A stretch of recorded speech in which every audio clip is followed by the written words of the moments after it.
नमस्कार, बहुत स्वागत है आपका एबीपी गंगा में। मैं हूं आपके साथ प्राची पाराशर। प्रदेश एट 360 की शुरुआत करते हैं और सबसे पहले बात करेंगे फतेहपुर की। एलटी विद्युत लाइन का तार टूटकर गिरने से छप्पर में भीषण आग लग गई।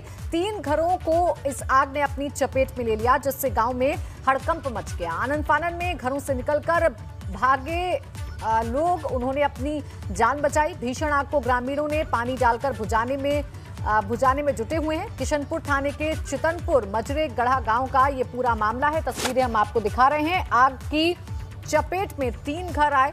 हालांकि ग्रामीणों ने जैसे तैसे भागकर अपनी जान बचाई है। बिजली का तार गिरने की वजह से ये भीषण हादसा हुआ है और जो ग्रामीण हैं वो इस आग पर काबू पाने में जुटे हुए हैं। फतेहपुर से खबर सामने आई है।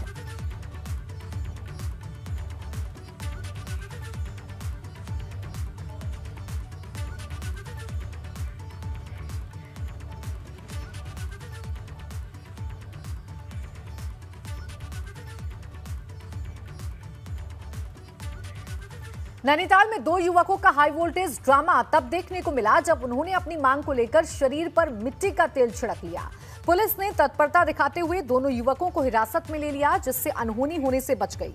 दरअसल दोनों को आउटसोर्सिंग के जरिए नगरपालिका में लगाया गया था, जिनको बाद में ठेकेदार ने निकाल दिया। इसी से नाराज होकर दोनों ने आत्मदाह की कोशिश की। हमारे बच्चे भूखे तुम्हारी नौकरी हमारी नौकरी नहीं है क्या? है आपकी नौकरी, आपकी हमारा थोड़ी।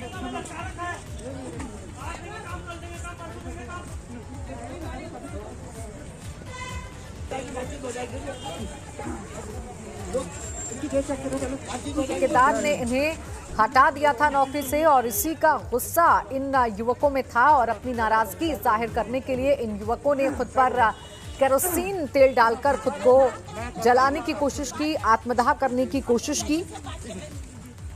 नगर पालिका में यह हाई वोल्टेज ड्रामा नैनीताल में देखने को मिला। 2 युवक पहुंचे और अपनी नाराजगी जाहिर करने के लिए आत्मदाह करने की कोशिश करने लगे। हमारे कर्मचारी नहीं है और ठेकेदार के कर्मचारी हैं। ठेकेदार ने ही उनको हटाया है। और जहाँ तक नौकरी की बात है, क्योंकि नौकरी उनकी गई है, कोरोना काल चल रहा, हम भी चाहते किसी का परिवार में दिक्कत आए, तो हमने भी ठेकेदार से बात की थी कहीं और एडजस्ट कर लीजिए। तो ये दोनों कर्मचारी ठेकेदार के पास गए। उन्होंने ठेकेदार से कहा कि भैया हमें नगर पालिका ना, उसके अलावा हमने कहीं काम नहीं करना है करके। तो ठेकेदार उनको नौकरी देने को तैयार था। अभी स्टेटमेंट अभी हम ये कर रहे हैं, हमारे डोर टू डोर जो हमारी संस्था है हम उनसे बात कर रहे हैं और इन दोनों को वहीं एडजस्ट करेंगे। और अमेठी से एक ऐसी तस्वीर सामने आई है जो बेटी बचाओ बेटी पढ़ाओ की हकीकत पर सवाल खड़े करती है। सवाल ये भी कि पहले बेटियों को पढ़ने जाने के लिए बस की व्यवस्था तो कराओ। तस्वीरों में देखा जा सकता है कि एक छात्रा बस के पीछे लटककर पढ़ने जाने के लिए मजबूर है।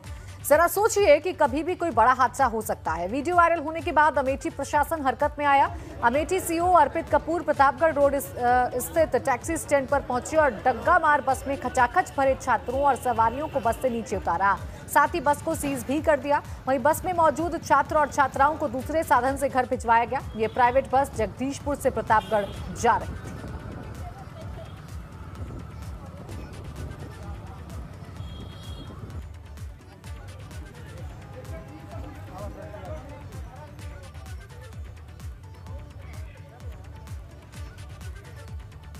और देवरिया में एक हादसा सीसीटीवी में कैद हो गया। तस्वीरों में आपको दिखाते हैं कि कैसे गौरी बाजार थाना क्षेत्र के सिरजम चौराहे पर तेज रफ्तार बस ने रिटायर्ड होमगार्ड को रौंद दिया, जिससे उसकी मौत हो गई। और ये दर्दनाक घटना चौराहे पर लगे सीसीटीवी कैमरे में कैद हो गई।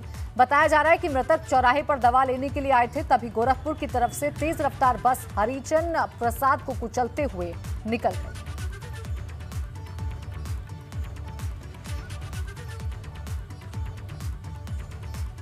तस्वीरें भी हम आपको दिखा रहे हैं। देखिए आप किस तरीके से एक तेज रफ्तार रोडवेज बस आती है और एक गार्ड को रौंदती हुई वहां से चली जाती है और इस हादसे में मौत भी हो जाती है। होमगार्ड हैं, रिटायर्ड होमगार्ड, जो कि दवाई लेने के लिए पहुंचे थे और इसी दौरान एक बेकाबू बस की चपेट में आ गए। यूपी में छात्र छात्राओं को सिविल सेवा और प्रतियोगी परीक्षाओं की तैयारी के लिए सीएम योगी की पहल पर शुरू की गई मुफ्त कोचिंग देने की योजना अभ्युदय के लिए 10 फरवरी से रजिस्ट्रेशन की शुरुआत हो जाएगी। अभ्युदय योजना के तहत रजिस्ट्रेशन कराने वाले छात्र छात्राओं को आईएएस, आईपीएस और पीसीएस अधिकारी प्रतियोगी परीक्षाओं की तैयारी कराएंगे। मंडल स्तर पर सरकार की तरफ से खुलने जा रहे इन कोचिंग सेंटर्स में सिविल सेवा, नीट, जेईई जैसी प्रतियोगी परीक्षाओं की तैयारी करवाई जाएगी। इस योजना में रजिस्ट्रेशन करवाने वाले अभ्यर्थियों से सीएम योगी आदित्यनाथ खुद 15 फरवरी को संवाद भी करेंगे और 16 फरवरी से अभ्यर्थियों की पढ़ाई भी शुरू हो जाएगी।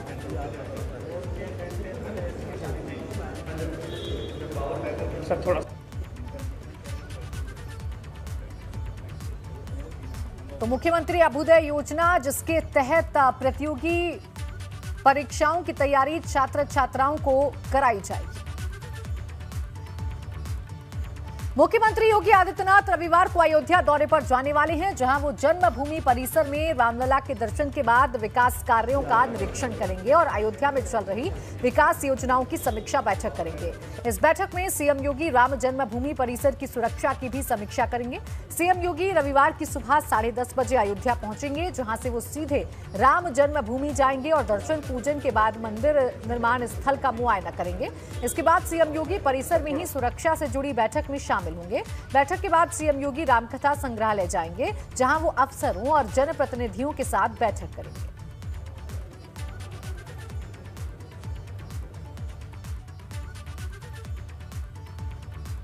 मुख्यमंत्री जी का जनपद में भ्रमण का कार्यक्रम प्राप्त हुआ है। माननीय मुख्यमंत्री जी सुबह 10:30 बजे के लगभग लैंड करेंगे और उसके बाद पहले वो राम जन्मभूमि जाएंगे। वहाँ पे दर्शन के बाद परिसर का भी उनका भ्रमण है और राम जन्मभूमि की सुरक्षा से संबंधित एक बैठक भी वो वहाँ पे लेंगे और साथ ही जो अयोध्या धाम के संपूर्ण जो विकास के लिए परियोजनाएं जो गठित की गई हैं या चल रही हैं, उनकी विधिवत पूरी समीक्षा होनी है।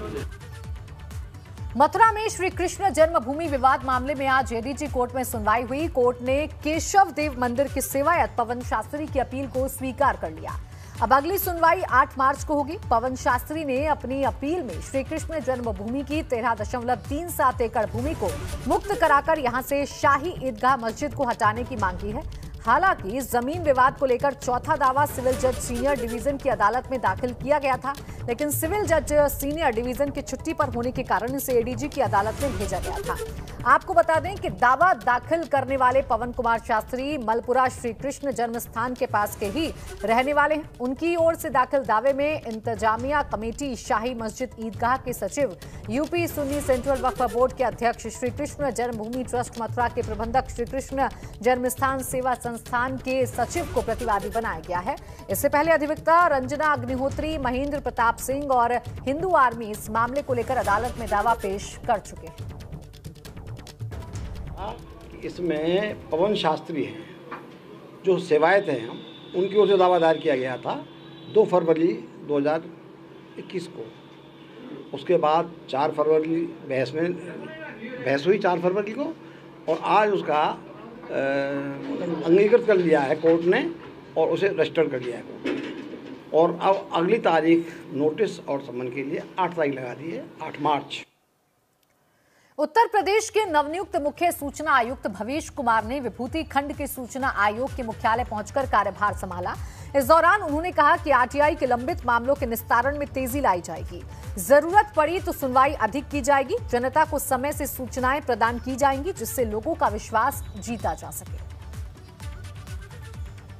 मुख्य सूचना आयुक्त का पद पिछले कुछ दिनों से खाली था। यहाँ पर सरकार ने अब मुझे ये अवसर प्रदान किया है कि मैं यहाँ पर इस कार्य को देखूं। जनता के सूचनाओं को त्वरित गति से उन्हें अधिकार स्वरूप उन्हें मिल सके और उसका दुरुपयोग ना, जिसके 2 पक्ष हैं। दोनों ही पक्ष उतने ही महत्वपूर्ण हैं। कोशिश होगी कि जो लंबित मामले हैं उनका निस्तारण प्राथमिकता पर किया जाए और हम सभी लोग मिलकर के इस संस्थान की एक गरिमा बनाएं, जिसमें सभी लोगों का विश्वास पुनर्स्थापित हो।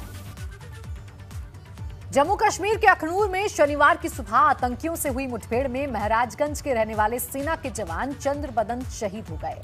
उनकी शहादत की खबर उनके गांव सिसवानिया में पहुंची तो घर में मातम छा गया और पूरे गांव में शोक फैल गया। सेना के जवान चंद्र बदन छुट्टी पर 10 फरवरी को महराजगंज आने वाले थे, लेकिन घर आने से पहले ही आतंकी मुठभेड़ में उनकी शहादत हो गई। शहीद जवान के पिता गुजरात में रहते हैं, जो बेटे की खबर मिलने के बाद महराजगंज के लिए रवाना हो चुके हैं। वहीं रविवार तक सुबह शहीद चंद्रबदन का पार्थिव शरीर उनके पैतृक गांव लाया जाएगा, जहां राजकीय सम्मान के साथ उनका अंतिम संस्कार किया जाएगा। आर्मी ज्वाइन किए थे राम 2018। कैसे वो मतलब आपके मित्र हुआ करते थे? बहुत अच्छे, बहुत मेहनती थे। उनको देख के बहुत सारे बच्चे प्रेरणा लेते थे। कब सूचना मिली आपको? मेरे को तो मैं सुबह ही मेरे को मिला कि चंद्रबदन शर्मा की शहीद हो गए। कब से ज्वाइन किया था उन्होंने आर्मी? उसने 2018 में ज्वाइन कर लिया था। वो छुट्टी पे गांव आते थे तो ज़्यादा वक्त कैसे बिताते? ज़्यादा वक्त दोस्तों में बिताते रहे, स्टेडियम में। अपने घर की सारी परेशानियाँ उसके ऊपर जिम्मेदारी थी, बहुत सारी जिम्मेदारियाँ उसके ऊपर थी घर की।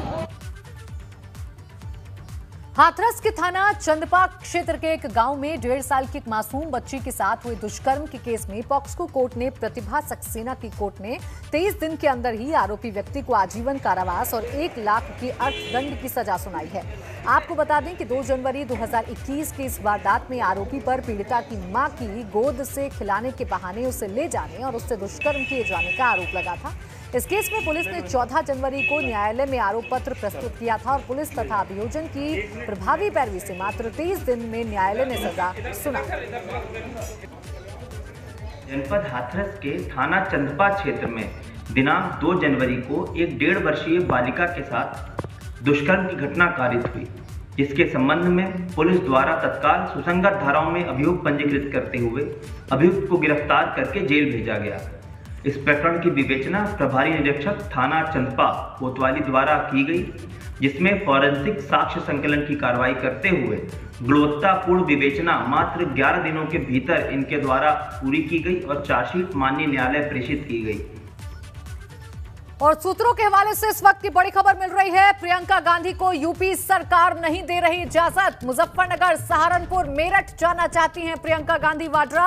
कार्यकर्ताओं के साथ बैठक करना चाहती हैं प्रियंका गांधी वाड्रा। कोरोना की वजह से उन्हें इजाजत नहीं मिल पा रही है, तो ये अहम खबर मिल रही है, सूत्रों के हवाले से खबर मिल रही है। दरअसल मुजफ्फरनगर जाना चाहती हैं प्रियंका गांधी वाड्रा और अभी यूपी सरकार से उन्हें परमिशन नहीं मिल रही है। सूत्र ये बता रहे हैं कि कोरोना की वजह से उनको इजाजत यूपी सरकार नहीं दे रही है।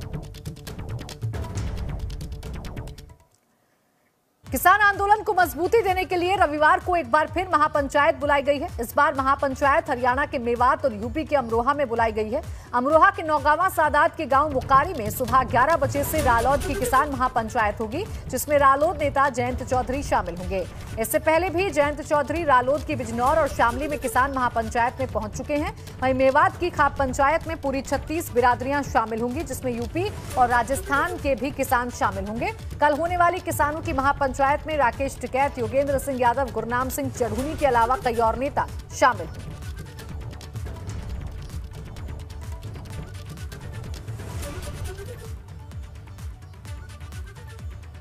यूपी में प्राइमरी क्लासेस के लिए एसओपी जारी कर दी गई है। 50-50% स्टूडेंट्स ही आएंगे, ऑल्टरनेट डे पे आएंगे। 10 फरवरी से 6 से 8 तक की क्लासेस शुरू होने वाली हैं। सोमवार और शुक्रवार को 6वीं की क्लासेस लगेंगी। मंगल और शुक्रवार को 7वीं की क्लासेस होंगी, तो वहीं बुधवार और शनिवार को 8वीं की क्लासेस होंगी। स्कूल बुलाने के लिए अभिभावकों की सहमति जरूरी होगी। स्कूल और बसों में विशेष स्वच्छता के निर्देश दिए गए हैं। डेस्क, बेंच, दरवाजों की कुंडी की भी निरंतर सफाई होगी। टीचर और स्टाफ के लिए मास्क अनिवार्य होंगे। सोशल डिस्टेंसिंग और उचित दूरी जरूरी होगी। तो ये एसओपीज अब जारी कर दी गई हैं। आपको बता दें कि 10 फरवरी से कक्षा 6 से 8 तक के जो स्कूल हैं वो खुलने जा रहे हैं, जबकि 1 मार्च से कक्षा 1 से 5 तक के स्कूल खुलने जा रहे हैं, जिसको लेकर अब ये एसओपीज जारी की गई हैं। 1 और 5 की क्लासेस मंगल और शुक्रवार को होंगी, जबकि 2 और 4 की क्लासेस बुधवार और शनिवार को होंगी। कक्षा 3 की क्लासेस चलेंगी। ज्यादा स्टूडेंट होने पर 2 पाली में क्लासेस चलाई जाएंगी, यानी पूरी सावधानी बरती जाएगी, क्योंकि कोरोना के मद्देनजर तमाम एहतियात बरते जाएंगे, खासकर स्वच्छता का खास ध्यान रखा जाएगा और मास्क पहनना स्टूडेंट्स और टीचर्स को अनिवार्य किया गया है। साथ ही साथ बच्चे को अगर स्कूल भेजना है, बच्चे को अगर स्कूल बुलाना है तो उसके लिए पेरेंट्स की सहमति अनिवार्य होगी, यानी जब तक पेरेंट्स अलाउ नहीं करते हैं तब तक स्कूल बाध्य नहीं कर सकता है किसी भी बच्चे को स्कूल आने के लिए। पेरेंट्स की सहमति जरूरी होगी। साथ ही साथ जो तमाम एसओपीज हैं कोरोना की, उनका पालन भी किया जाएगा। कम से कम संख्या में बच्चे स्कूल में रहेंगे, कोशिश की जाएगी और इसीलिए ऑल्टरनेट डे पर हर कक्षा की क्लास को चलाया जाएगा। साथ ही साथ अगर संख्या ज्यादा होती है तो एक पाली में नहीं बल्कि दो पाली में क्लासेस चलाई जा सकती हैं, यानी पूरी तरीके से ये कोशिश है कि कम से कम संख्या में बच्चे स्कूल आए।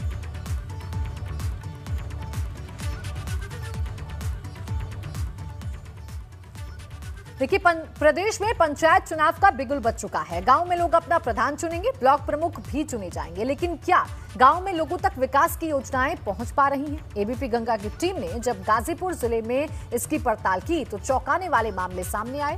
रिपोर्ट देखिए।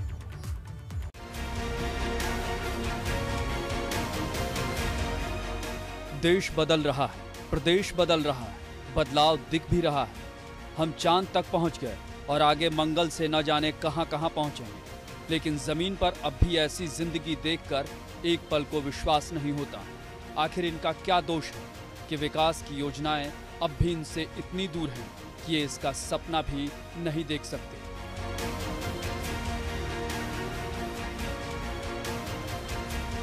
इन तस्वीरों को जरा गौर से देखिए। कौन कहेगा कि ये आज के भारत की तस्वीर है? टूटा फूटा खपरेल का मकान, वो भी जर्जर।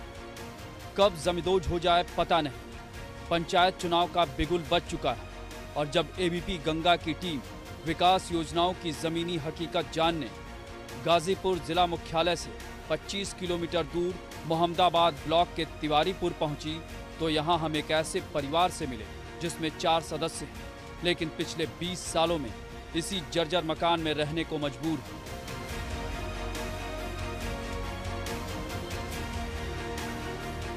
सरकारी योजनाओं के नाम पर ले देकर एक शौचालय मिला तो जरूर, लेकिन वो उपयोग के लायक नहीं। और जहां तक बात प्रधानमंत्री आवास की, तो ग्राम प्रधान से कई बार गुहार लगाई, लेकिन शायद ये परिवार प्रधान जी की फेवरेट लिस्ट में नहीं है। हमके परेशानी है कि हमारे घर द्वार नहीं है। तो इसके लिए आपने किसी अधिकारी से कहा? एप्लीकेशन वगैरह कहीं दी है? प्रधान जी से कई बार कहा बाकी नहीं, घर नहीं आया। बरसात में ही दिक्कत होता है कि मई चुहता है, कुल गड़ही ठेले ला तो मसाला में कुल पानी पानी हो जाला। पर कहला कि जाए के तुम लोग अपन बेटा बात तो तुम लोग अपन समझा जा, हम का करी। हाँ बोले हम लोग तो कह रहे हैं कि अब आएंगे तभी तो देंगे, हम लोग नहीं जब आएंगे तो कहाँ से देंगे। नहीं, हम लोग को कुछ लाभ नहीं मिला, न गैस मिला है न घर द्वार बना है, कुछ नहीं। इसके अलावा और कोई पेंशन योजना या अन्य जो भी है? नहीं, पेंशन भी मम्मी का आता है पर या छात्र आप लोग को छात्रवृत्ति? हम लोग को छात्रवृत्ति नहीं, फॉर्म नहीं भरे हैं। शौचालय बना है कि नहीं? बना है। शौचालय मिला था। लेकिन ऐसा नहीं कि इस गांव में ये अकेला परिवार। पड़ोस में सीताराम के मकान की भी ऐसी ही हालत है। मिट्टी का बना मकान 5 साल पहले बारिश के चलते गिर गया। अब प्लास्टिक डालकर किसी तरह गुजारा कर रहे हैं। इस परिवार के लिए भी मकान का सपना अब भी सपना ही है।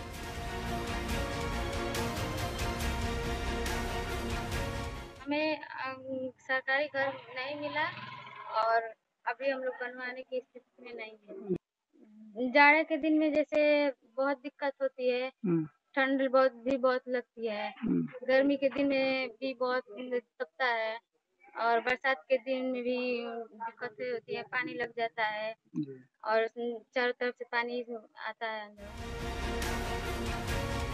अब जब मामला मीडिया तक पहुंच गया तो साहब अब संज्ञान लेने की बात कर योजनाओं को उन तक पहुंचाने का भरोसा दे रहे हैं।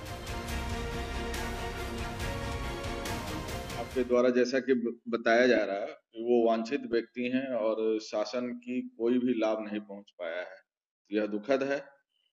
आपके द्वारा और आज ही कुछ सुबह गांव के लोग आए थे, उनके द्वारा संज्ञान में लाया गया है। इसको हम दिखा लेते हैं विधवा पेंशन, शादी अनुदान, मनरेगा के तहत रोजगार देना जैसे जो भी कार्य हो सकते हैं, जो भी सुविधाएं उनको दी जा सकती हैं, उनको लाभान्वित कराया जाए।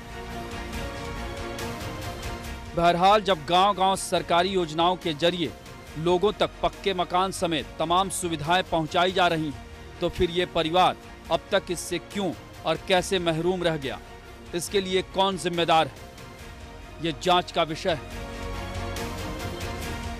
गाजीपुर से अनिल कुमार की रिपोर्ट, एबीपी गंगा।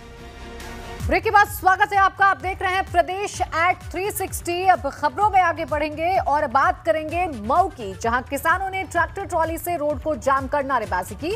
किसानों का आरोप है कि किसान सहकारी समिति पर धान की खरीद नहीं हो पा रही है, जिससे उन्हें काफी परेशानियों का सामना करना पड़ रहा है। ये मामला थाना सराय लखनसी के सलाहाबाद बाजार का है। सड़क जाम कर नारेबाजी की सूचना मिलने पर नगर मजिस्ट्रेट और सीओ सिटी ने मौके पर जाकर नाराज किसानों से बात की और जाम खुलवाया। सिटी मजिस्ट्रेट के मुताबिक किसानों की जो शिकायत थी उसे दूर कर लिया गया है और आगे उन्हें दिक्कत ना हो इसका ध्यान रखा जाएगा।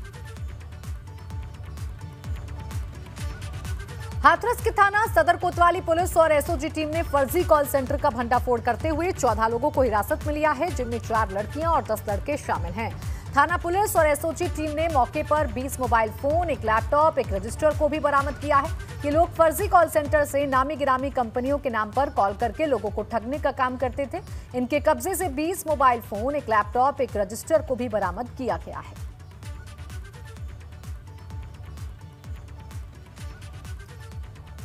प्रदेश में अपराध पर लगाम लगाने के लिए लगातार सरकार का ऑपरेशन जारी है और पुलिस भी एक्शन में है। ऐसे ही प्रदेश से मुठभेड़ की 2 अलग-अलग तस्वीरें आई हैं। पहली तस्वीर ग्रेटर नोएडा की, जहां गाजियाबाद से गाड़ी लूटकर भाग रहे बदमाशों को पुलिस ने घेर कर पीछा किया तो चलती गाड़ी से ही बदमाशों ने छलांग लगा दी, जिससे एक बदमाश घायल हो गया।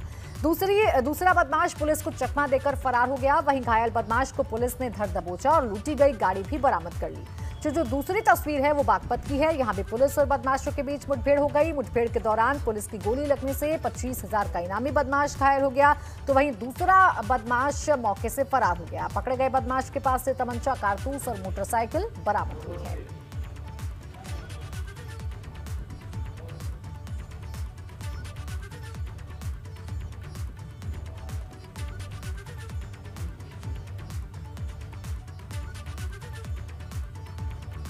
सिद्धार्थनगर में 2 नाबालिग छात्राओं के लापता होने का मामला सामने आया है। बांसी कोतवाली क्षेत्र में पढ़ने वाले मिठवल कस्बे में चल रहे राम मिलन चौरसिया इंटर कॉलेज में कक्षा 11 में पढ़ने वाली 2 नाबालिग छात्राएं 3 फरवरी को स्कूल में पढ़ने के लिए अपने घर से गईं। स्कूल की छुट्टी होने के बाद भी जब ये छात्राएं अपने घर नहीं पहुंची तो उनके परिजनों ने खोजबीन शुरू की। जब दोनों छात्राएं नहीं मिली तो परिजनों ने लिखित सूचना पुलिस को दी। उनकी परिजन काफी परेशान हैं।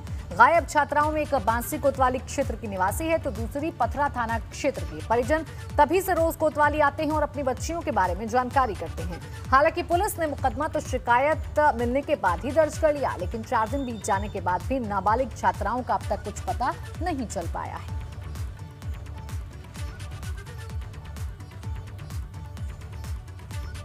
और इसी के साथ फिलहाल इस बुलेटिन में बस इतना ही। आप देखते रहिए एबीपी गंगा, खबर आपकी, जुबान।